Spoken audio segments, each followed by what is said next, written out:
জোরে জোরে একটু না তো গাইজ, তো দেখুন এই গাছটার নাম বলুন প্লিজ। এই গাছটার নাম হচ্ছে এটা ফণি মনসা গাছ যাকে বলা যায়। আর এটা তুলসী গাছ, এটা অ্যালোভেরা গাছ, আর এটা এটা হলো লেবু গাছ, আর এই গাছটা এটা হলো ডালিম গাছ। এই ডালিমটা কবে ধরবে? ডালিমটা আর 1 বছর পরেই ধরবে। তো ফুল হয়েছিল, ফুলগুলো ঝরে গেছে। আর এইটা কি গাছ? তো এটা হলো পেয়ারা গাছ। তো পেয়ারারই ফুল হয়েছিল, ঝরে গেছে। ওবি টাইম হবে 1 বছর পর।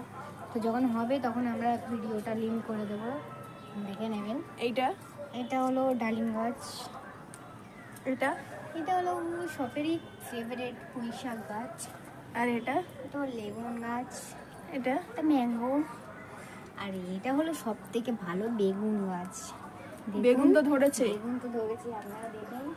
টেস্ট করতে হবে খালি একবার কেমন বেগুনটা ফললো। আরেকটা যে বড় বেগুন গাছ আছে দেখুন, এতেও বেগুন হয়েছে দেখুন আপনারা।